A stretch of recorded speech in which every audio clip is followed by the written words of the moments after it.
Okay, so focusing on the adductors. The first one I'm going to do is isometric. I'm going to use a magic circle, but if you only have a ball or a pillow, that will work as well. So we're going to lie on our backs. We're going to put the magic circle, which is going to be a little more challenging, or the ball in between the knees. Feet are parallel, probably a little wider than hip distance if you have the circle. Palms down, engage the core.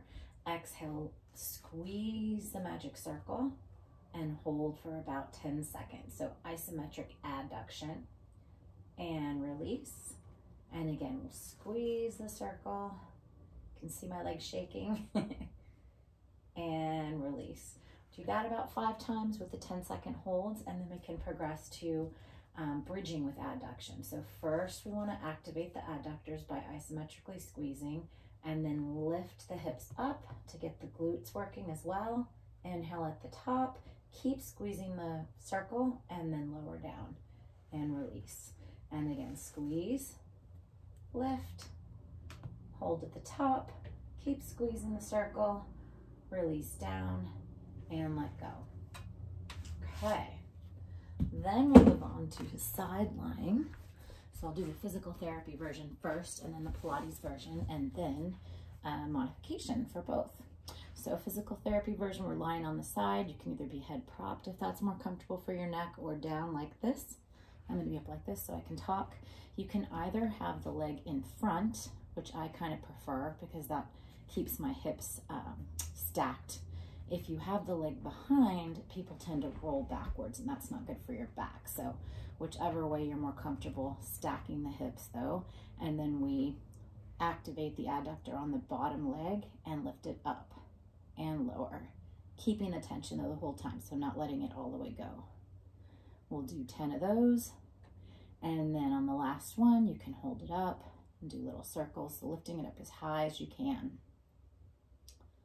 Couple sets of those, or you can do the Pilates version. I'm going to scoot this way a little bit so I have more space. Lying down, propping myself up, using my top hand for support.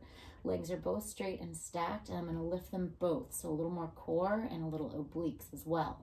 Hold the top one as high as I can, and then the bottom leg dips down, and reaches up and taps the top leg. So about 10 of those, and same thing on the 10th one, you can hold and pulse. And release. Now those are great for adductors, but the problem with both of them is if you have any lateral hip pain, bursitis, or greater trochanteric pain syndrome, anything like that, that is not comfortable to lie on your side.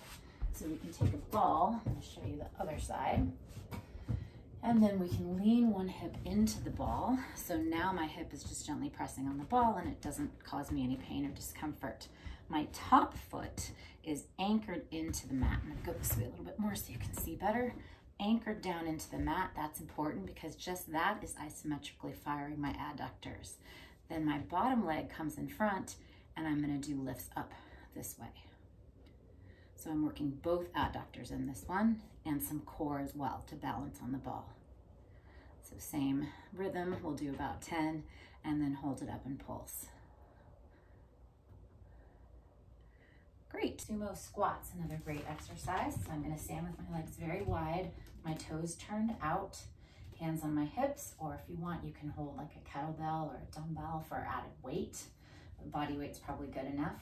And then we're just going to squat down and come up. So my knees should be pointing right out over my second and third toes. Down nice and low.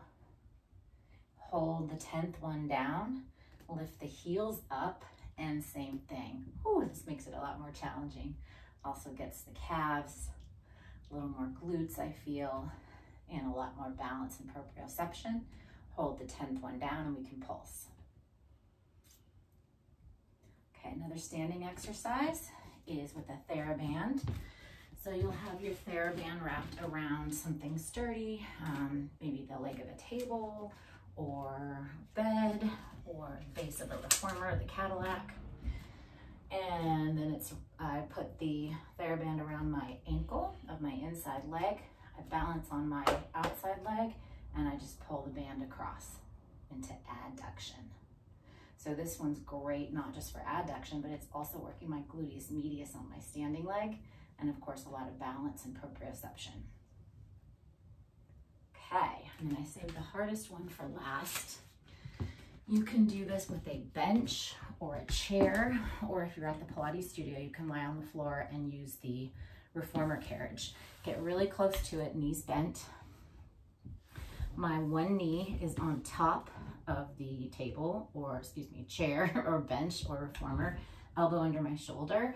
And then I'm gonna lift up into a side plank, and already this adductor, the top one, is like firing like crazy. Then I'm gonna lift the bottom leg up and get that adductor going, and then I'm gonna dip and lift, working both of them pretty hard, plus my core, plus my scapular stabilizers. All right, you can do that one with straight leg as well, but it's really hard. And you could actually pull your adductor or groin doing that, so I don't recommend it unless you're pretty advanced. It's also important to stretch the adductor. So a few ways we can do that. While I'm down here, I'll show you the first one, just Baddha Konasana. So feet are together and I'm sitting up tall, and then I'm just gently letting my knees go down towards the floor. I can put my elbows on my knees and lean forward a bit to press down gently a little bit more. For all stretches, we want to hold at least 30 seconds, more like 45 to 60 would be even better. Another one you can do here is the open V. So we sit up tall once again, crawl forward, keeping the back straight for now. So already I feel it in my adductors. I'm just going to stay there. And then if you're not that concerned about your back going into flexion, then you can just kind of melt down as well. Feels good as well. Maybe hold it for, again, at least 45 seconds to a minute, or sometimes counting out like 5 to 10 slow deep breaths is nice as well.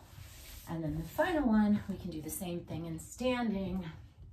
So as you're standing, legs really wide apart. Once again, this time toes facing more forward, kind of neutral.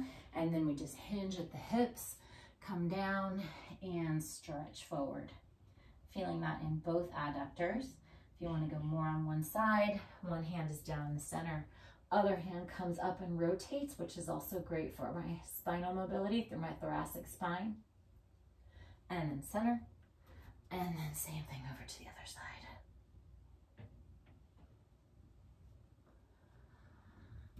Okay, give those a try. Let me know what you think.